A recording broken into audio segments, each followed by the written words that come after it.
नमस्कार विद्यार्थी मित्रांनो. आज आपण इंग्लिशच्या पेज नंबर 270 पानावरील writing one word substitute for the clue हा पाठ अभ्यासणार आहोत. या अगोदर आपण फ्रेजेसचा अभ्यास केला होता. आज आपण writing one word substitute for the clue हा घटक अभ्यासणार आहोत. बघा,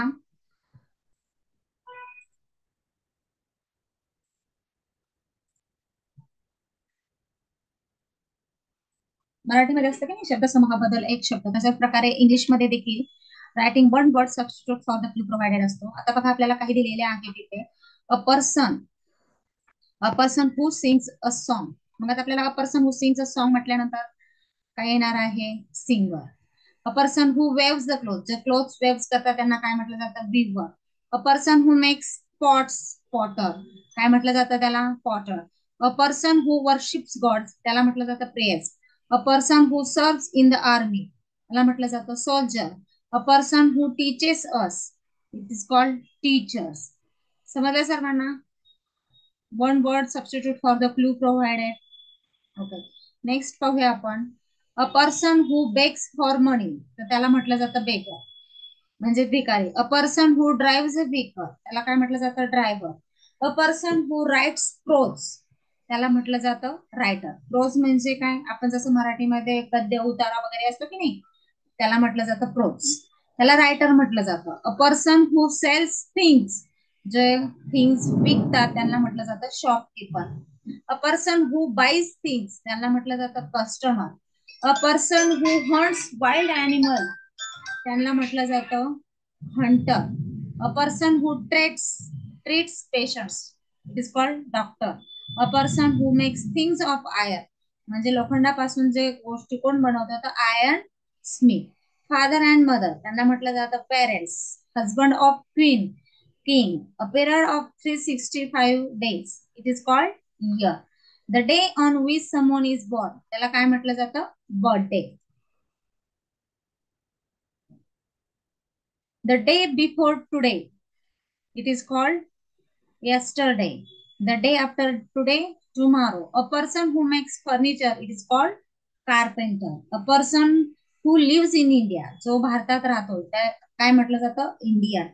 अ पर्सन हू राईट्स पोएम्स, म्हणजे बघा, कविता करणारा आपण मराठीत कसं म्हणतो? कवयित्री किंवा कवी, त्याला म्हणतो की नाही?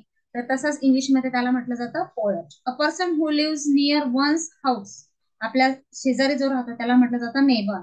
A girl or boy who studies in a school, it is called student. The place where children read is called school. A place where the Hindus worship, it is called temple. Hindu लोक कुठे पुजारी करतात? तर temple मध्ये. The place where the sick and the wounded are treated, कुठे treat केलं जातं जखमी आजारी लोकांना? तर हॉस्पिटलमध्ये. The place where criminals are kept, criminals म्हणजे गुन्हा करणारे कुठे ठेवले जातात? त्यांना जेलमध्ये. The place where food is cook, it is called kitchen. A book that gives a list of words in an alphabetical order, आपल्याला अल्फाबेटिकली ऑर्डरली शब्दांची संपत्ती दिलेली जाते, त्याला म्हटलं जातं dictionary. The reason between spring, season between spring and autumn, it is called summer. A strong head cover for a two wheeler driver, it is called helmet. आपलं रक्षण, डोक्याचं रक्षण करण्यासाठी आपण काय घालतो? Helmet. A substance taken to cure illness, आजारपणापासून आपल्याला दूर करण्यासाठी काय घेतलं जातं? तर medicine. A device that tells time, आपल्याला टाइम कोण देतं? Watch. One who travels by bus, train, it is called passenger. A circular path for runners, it is called track. Runners. One who speaks too much, it is called chatter, ज्याला बोलायला खूप जास्त आवडतं त्याला म्हटलं जातं चॅटर बॉक्स. नंतर a model that represent someone, त्याला it is called इफिजिए.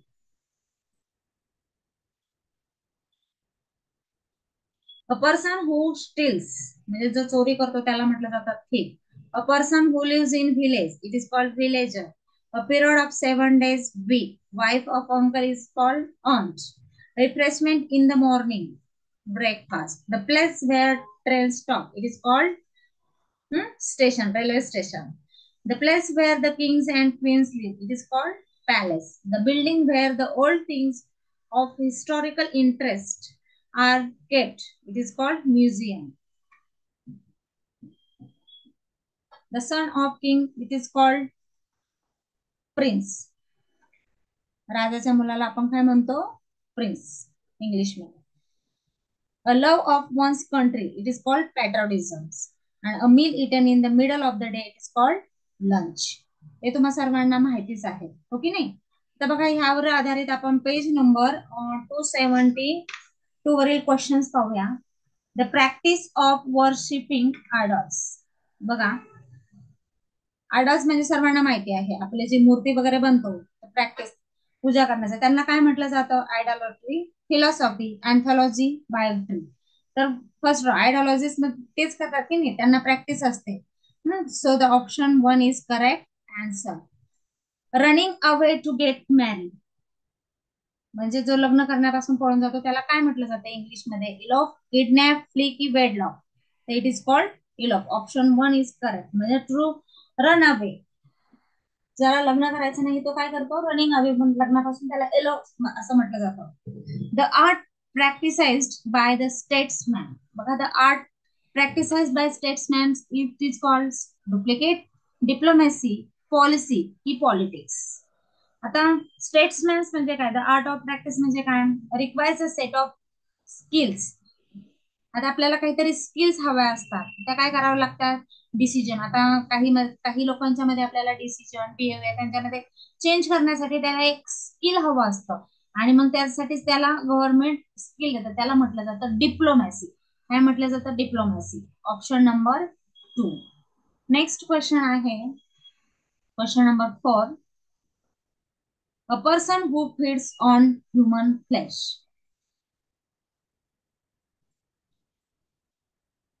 Feeds on human flesh. कौन? Cannibal, herbivores, non-vegetarian की glutton.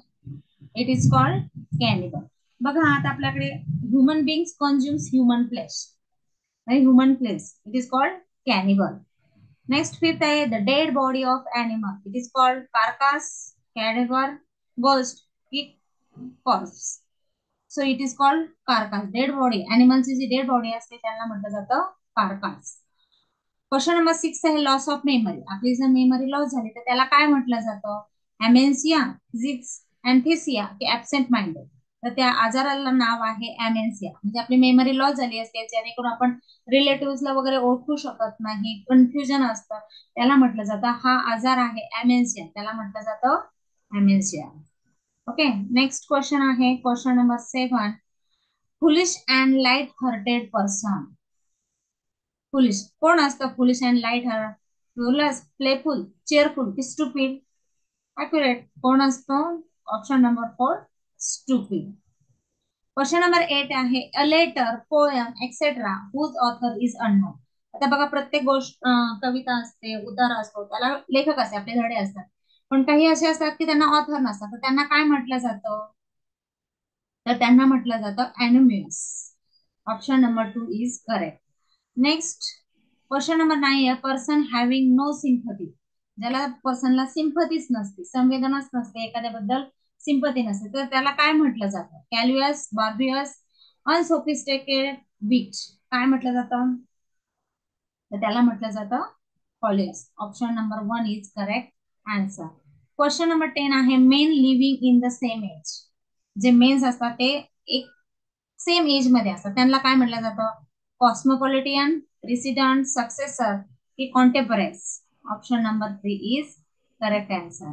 बघा, नंतर राहिलेले आपले जे 15 क्वेश्चन्स आहेत 10 आपण सॉल्व्ह केलेले आहेत, ते यानंतरचे 11 to 15 तुम्ही स्वतः सॉल्व्ह करायचे. नेक्स्ट चॅप्टर आपण पाहूया, चॅप्टर नंबर 8, गेसिंग द मिनिंग ऑफ वर्ड. बघा, तर गेसिंग द मिनिंग ऑफ वर्ड, आपल्याला तिथे एक सेंटेन्स दिलेला असतो आणि त्या सेंटेन्स मध्ये तो वर्ड कोणत्या मिनिंगने आलेला आहे तो आपल्याला शोधायचा असतो. आता बघा, प्रश्न आहे पहिला. A wonderful 98-year-old woman is working day. बघा, वंडरफुल 98 किती ओल्ड वुमन आहे, इयर ओल्ड किती आहे तिचं? 90. And working day and night, ती रात्री आणि दिवसा देखील काम करते. टू नीट स्कार्स म्हणजे स्कार्स विणण्यासाठी. To send as gift for the troops म्हणजे गिफ्ट देण्यासाठी. What a selfless person she is, मग ती किती सेल्फलेस आहे. मग ह्या सेल्फ आपल्याला काय विचारलंय, अ सेल्फलेस वुमन, मग याचा अर्थ विचारलेला आहे. सेल्फलेस म्हणजे काय? ऑप्शन नंबर 1 आहे is selfish, has no name, likes to bear scarfs, he cares more about others than herself. काय येणार आहे बरं? हम्म? ही सेल्फलेस आहे म्हणजे ती स्वतःचा विचार न करता दुसऱ्यांचा विचार करते. CARES more about others than herself. Option number 4 is correct answer. Selfless आहे की नाही, म्हणजे ती स्वतःचा विचार न करता इतरांचा विचार करते, म्हणून option number D is correct answer. Question number 2 आहे, most of the America's founding fathers did not believe in women's suffrage, only men could vote in the united state until 1920. मग इथे आपल्याला काय विचारलं, व्हॉट इज सफरेज. सफरेजचं meaning काय आहे? Something that causes physical pain, skirts that did not cover ankles and early flat the right to vote. बघा इथे दिलेले आहे काय, do not believe in woman suffrage, right to vote, त्यांच्या मतदानाच्या हक्काबद्दल ते काय होते, विश्वास करत नव्हते. म्हणजेच काय, वुमन सफरेज म्हणजे द राईट टू वोट, म्हणजे कुड नॉट वोट. पुढचं वाक्य त्याच्याशी रिलेटेड आहे, only men could vote in the United states. 1920 पर्यंत काय होतं, फक्त मेन तिथे वोट करायचे आणि त्यांचा वुमन सफरेज म्हणजे वुमनच्या मतदानाच्या हक्काबद्दल ते विश्वास करत नव्हते. So the option is D, the right to vote. Question number 3 आहे, choose the correct option to the content.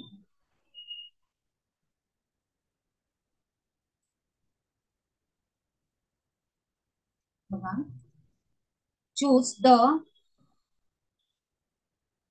एक मिनिट.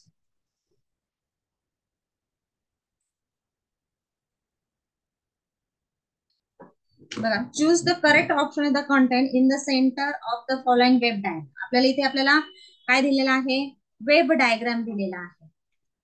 वेब डायग्राम मध्ये काय करायचं आहे आपल्याला,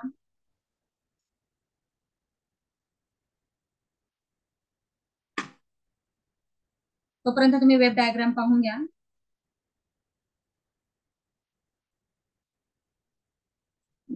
आता बघा आपल्याला इथे काय दिलेलं आहे, वेब डायग्राम दिलेला. वेब डायग्राम मध्ये आपल्याला काय सांगितलं, सेंटरला काय येईल असा प्रश्न विचारला. मग बघा, man, tree, horse, peacock, baby and crops. आणि खाली ऑप्शन दिलेले आहे आपल्याला, काय काय आहे. It is about living things, non living things, name of breed bird, की नेम ऑफ अॅनिमल. हे 4 ऑप्शन दिलेले आहे. मग कशाचे वाटतंय, is it a name of bird, it is a name of animal, non living thing. बघा त्याच्यामध्ये bird पण आहे, अॅनिमल पण आहे, हॉर्स, मॅन पण आहे, ट्री पण आहे, क्रॉप्स पण आहे. मग कशाबद्दल येणार आहे, it is a non living things. हे काय आहे तर सजीव. So the option 1 is correct answer. The diagram is about the living things. Question number 4 आहे, removing seeds from cotton plants was a slow job until Eli Whitney invented the cotton gin. What is a cotton gin. बघा cotton gin म्हणजे काय आहे, sentence वरून कळतं. इल विटनीने काय invented केलंय, cotton gin म्हणजे it is a drink, it is a machine, is it a book, is it a cloth. काय आहे कॉटन गिन, कॉटन गिन आहे मशीन. काय आहे मशीन. त्याच्यामुळेच काय झालं, cotton plants or slow job. पहिला काय होतं, खूप स्लो. त्याच्यानंतर त्यांनी जेव्हा ती मशीन इन्व्हेंटेड केली तेव्हापासून कॉटन आणि बी आपल्याला काय करता आलं, वेगळं करता आलं. म्हणून option C, a machine is a correct answer.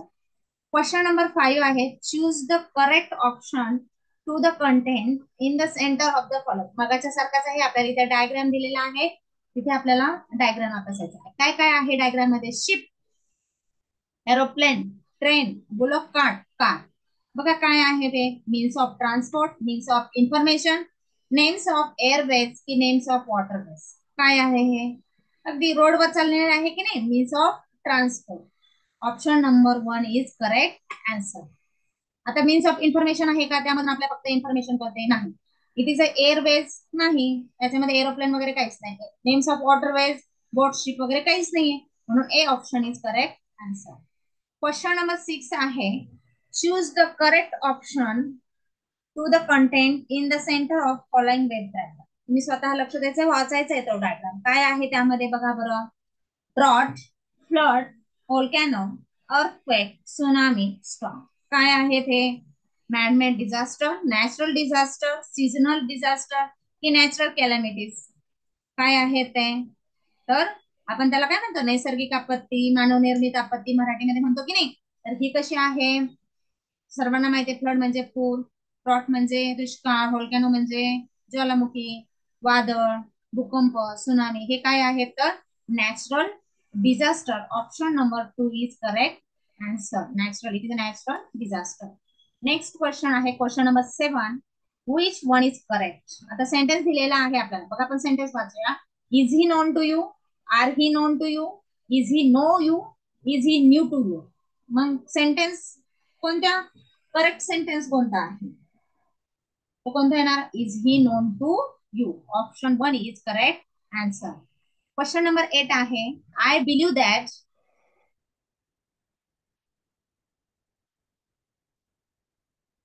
I believe that you lower taxes so that people can keep more of the money will be an incentive for them. Hmm? What is the meaning of incentive? मग आपल्याला दिलेलं आहे option. A reason to do something, a small amount of money, a tax, a good job. बघा आता काय असतं incentive म्हणजे? तुम्हाला सर्वांना माहिती आहे इन्सेंटिव्ह म्हणजे आपल्याला पगाराव्यतिरिक्त आणखी पैसे मिळतात. हम्म? तर त्या ऑप्शन नंबर बी इज, आपण जर चांगलं काम केलं किंवा जास्त काम केलं तर आपल्याला एक स्मॉल अमाऊंट ऑफ मनी मिळते, त्याला म्हटलं जातं incentive. Question number 9 is which is correct? Which one is correct? Do not touch it, did not touch it, do not touch it, none of the above. तो कोणतं करेक्ट येणार आहे? तर do not touch it. Question number 10 आहे. पुस्तकामध्ये जरा वेगळं आलेलं आहे. Which one is correct? Option वेगळे आलेले आहेत. Manmade disaster, natural disaster, seasonal disaster. तर ऍक्च्युली हे ऑप्शन पाहिजे. Do not touch it, did not touch it, do not touch it, none of the other. So option A is correct. Question number 10 आहे. Which one is correct? Please lend me some money, lend me please some money, please lend me some money, please lend me some money. मग वाक्याच्या रचना करता सर्वांना माहिती आहे structure of the sentence कसं असतं. मग कोणतं सेंटेन्स बरोबर असेल बरं? अगदी बरोबर, option A, please lend me some money. Option A is correct answer. बघा युनिट 2 मध्ये आहे आपला पहिला वर्ड पझल. सर्वांना माहिती आहे, सर्वांचा आवडता प्रश्न प्रकार आहे. ओके नाही? आवडतो की नाही? Riddles, puzzles and crosswords. आता आपण क्वेश्चन नंबर 1 पाहूया. It has many keys but can't open any doors. What is it? Is it a bunch of keys, piano, map, t-shirt? It has many keys but can't open any doors. What is what is it? काय असेल बरं answer सांगा चला. Bunch of keys, piano, map, t-shirt. त्याला keys असतात पण door open होत आहे का? नाही. What is this? Is it a piano? Option 1 2 is correct. त्याला भरपूर की असतात पण त्याने डोअर ओपन होतं का? नाही. क्वेश्चन नंबर 2 आहे. Guess the letter and solve this puzzle.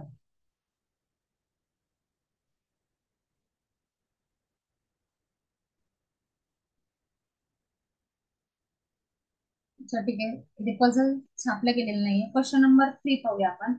Rearrange the letters to form a meaningful word related to classroom.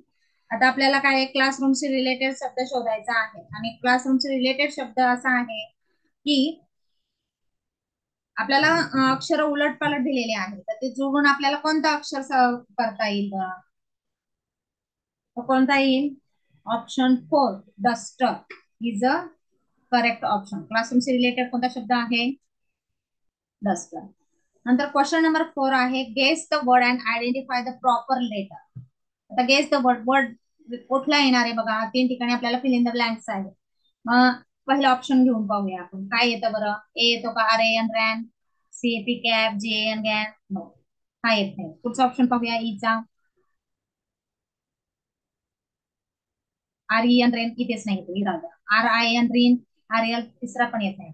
चौथा पाहूया. R U N run, C U pickup, आणि GUN gun. Yes, it is correct. Option 4 is correct answer. समजले सर्वांना? Question number 5, guess the letter and solve the puzzle. आता ह्यामध्ये कोणता letter येणार आहे जो अर्थपूर्ण शब्द तयार करेल? पहिला पाहूया. FON नाही येते, FGN नाही येते, FDN नाही येते, FAN हे टाकून बघूया. FAN fan, RAN ran. So the option 4 is correct answer. Next question number 6, it is in January and February but not in March. बघा असं काहीतरी आहे की जे जानेवारी आणि फेब्रुवारी मध्ये आहे पण मार्च मध्ये नाही. आणि it is there in June and July also. आणि जून आणि जुलै मध्ये सुद्धा आहे. What is it? Letter A, letter R, letter U की लेटर एन? बघा आता लेटर ए जानेवारी आणि फेब्रुवारी मध्ये, हा, मार्च मध्ये आहे, पण जून आणि जुलै मध्ये आहे का? नाही. लेटर यू बघूया. जानेवारी मध्ये पण आहे, फेब्रुवारी मध्ये पण आहे, हा, पण मार्च मध्ये नाहीच पाहिजे आपल्याला. यू हा लेटर मार्च मध्ये नाहीये, जून अँड जुलै मध्ये आहे. So the letter option number 2. Third बघूया आपण. लेटर आर जानेवारी मध्ये आहे, फेब्रुवारी मध्ये आहे, पण त्याने काय आहे? हा लेटर मार्च मध्ये नाही पाहिजे, पण मार्च मध्ये काय आहे? आर लेटर आहे, त्याच्यामुळे ऑप्शन येत नाही. लेटर एन बघा, जानेवारी मध्ये आहे, फेब्रुवारी मध्ये आहे, मार्च मध्ये नाहीये, पण जून मध्ये पण आहे, पण जुलै मध्ये आहे. पण आपल्याला सगळं याच्यात मग कुठला ऑप्शन येणार आहे? तर ऑप्शन नंबर 2. क्वेश्चन नंबर 7 आहे, guess the letter and solve the first one. आता आपल्याला लेटर सॉल्व करायचं. आता कुठलं येणार आहे बघा बरं. ऑप्शन पहिला घेऊया. SLAP स्लॅप येतं, LOOD आणि AGPS नाही येत. पुढचा पाहूया. SNAP स्नॅप, SNAP स्नॅप येतं, WOOD येतं. पुढे काय आहे? APPS ऍप्स येतात. Option number 2 is correct. बघा हे बघूयात आपण. तिसरा ऑप्शन होतंय का बघूयात आपण. बघा तिसरं ऑप्शन काय आहे? SI नाही, अर्थपूर्ण शब्द होतच नाही, मग तिसरं येत असतं. STAP स्टॅप नाही. तर so the option 2 is correct answer. Next बघा question number 8. I am a vegetable, I am round, if you cut me then I will make you cry, who am I? शोधा बरं, सांगा बरं उत्तर काय आहे vegetable.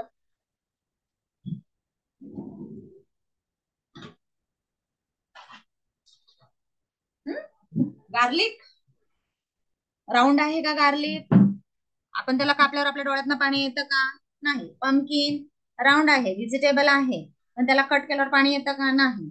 Onion, yes it is round, आणि when we cut it we make cry. So the option 3 is correct. Potato सुद्धा आहे, राऊंड नसतो, ओव्हल असतो, पण तो पण कापताना आपल्याला डोळ्यातनं पाणी येत नाही. So the option 3 is correct answer. Question number 9 आहे, guess the letter and solve the puzzle. आता कुठलं येणार आहे बघा. पहिलं ऑप्शन बघूया. LRG नाही होते, नंतर LGG नाही होते, LOG log, MOP log. So the option 3 is correct answer. नंतर क्वेश्चन नंबर 10 आहे, when I was 6 my sister was half of my age, now I am 70 years old, how old is my sister? बघा काय म्हणते. मी जेव्हा 6ची होते तेव्हा माझी बहीण माझ्या निम्मी होती, म्हणजे 3 years. मी आता जेव्हा मी 70 ची असेल तर माझी बहीण कितीची असेल? 72 चा हाफ. कोणता येतो 70 चा हाफ? 35, 73, 67 की 53? So the option 35 is correct answer. Question number 11 आहे, पुस्तकात पाहायचंय हा तुम्ही. What begins with T, ends with T and has a T in it. T म्हणजे बघा हा, ज्याची सुरुवात टीने होते, एंड सुद्धा टीने होते, आणि त्याच्यामध्ये चहा असतो. मग आता तुम्ही म्हणणार टीने सुरुवात झाली, लगेच पहिलं ऑप्शन टी. नाही, तर त्यांनी काय सांगितलंय? सुरुवात टीने होते, एंड सुद्धा टीने होते. बघा हा ऑप्शन, फोर्थ ऑप्शन. टीने सुरुवात, एंड पण टीने, आणि त्याच्यामध्ये आपण काय तो चहा ठेवतो, हो की नाही? So the option 4 is correct answer. Question number 12 आहे, there is one word spelled wrong in every English dictionary. आपल्या इंग्लिशच्या डिक्शनरी मध्ये एक वर्ड असा आहे जो स्पेल्ड रॉंग होतो. मग कोणता आहे बघा बरं. रॉंग, राईट, राईट की रॉंग, कोणता होतो? हे सर्व शब्द आपल्या डिक्शनरी मध्ये आहे, पण ऍक्युरेट आहे. हा सुद्धा राईट ऍक्युरेट आहे, हा सुद्धा राईट ऍक्युरेट आहे. मग कोणता रॉंग येतो? RONG wrong. So the option is 4 is correct answer. Question number 13 आहे, what kind of tree can you carry in your hand? तुमच्या हातामध्ये तुम्ही कोणतं प्लांट मग ट्री कॅरी करू शकता? पाम, मनी प्लांट, मोगरा की क्रिसमस? अगदी बरोबर, मनी प्लांट आपण हातामध्ये कॅरी करू शकतो की नाही? So the option 2 is correct. Question number 14 आहे, I am so simple that I can only point yet I guide people all over the world. मी एवढा सोपा आहे की आय कॅन पॉइंट, मी तुम्हाला कुठेही मार्ग दाखवतो, आय गाईड, मला मार्गदर्शन सगळ्या जगातल्या लोकांना मार्ग दाखवतो. मग कोण आहे? मॅप, गुगल, चार्ट की कंपास. आणि पॉइंट आहे, पॉइंट दाखवतो. मग कोण दाखवतो बरं दिशा आपल्याला? कोण दाखवायचं काम करतो? Compass. So the option 4 is correct answer. I am a taller when I am young, shorter when I am old. What I am I? बघा, मी जेव्हा यंग असतो तेव्हा काय असतो? टॉलर असतो. आणि मी जेव्हा शॉर्टर होतो तेव्हा काय होतो? म्हातारा होतो. म्हणजे कोणी माहिती का मला? Candle tree. का बरं? कॅन्डल पेटवल्यावरती यंग असते, ती पूर्ण मोठी असते, टॉलर असते. आणि जेव्हा पूर्ण जळून जाते तेव्हा ती शॉर्ट होते, म्हणजेच काय होते? म्हातारी होते. So the option 1 is correct answer. Question number 16 आहे, guess the letters and solve the puzzles. आता आपल्याला इथे कोणता वर्ड येणार आहे, लेटर येणार आहे जो मिनिंगफुल वर्ड आहे. आता तुम्ही पुस्तकामध्ये ऑप्शन बघा. पहिला आहे ए, ए लावून पहा, एच ए टी हॅट. दुसरा आहे यम, टी एम एन टी, नाही होत. दुसरं ऑप्शन बघा, एस सी टी, नाही होत. तिसरं ऑप्शन बघा, एच ए टी हॅट. नंतर काय होतं? T E N T tan, अगदी बरोबर होत आहे. U, G U M gum. नंतर A, M A M mam. आणि शेवटचं काय आहे? M I X mix. बघा मिनिंगफुल वर्ड होतो की नाही? बघा बरं किती होतात? H A T heart, T N T ten, E double G G X, G U M gum, M A M mam, M I X mix. सगळे word काय होतात? मिनिंगफुल होतात. हा, सो ऑप्शन 3 इज करेक्ट. चौथं पण पाहूया आपण, try करून बघा चौथं ऑप्शन.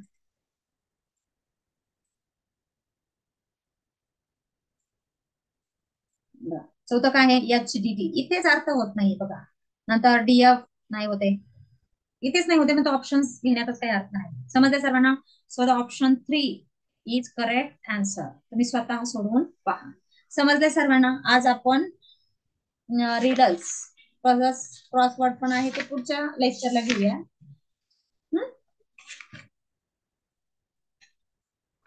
प्लस गेसिंग द मिनिंग ऑफ वर्ड्स बघितलं, आणि writing one word substitute for the Q. हा सर्व यांचा सराव जास्तीत जास्त करायचा आहे.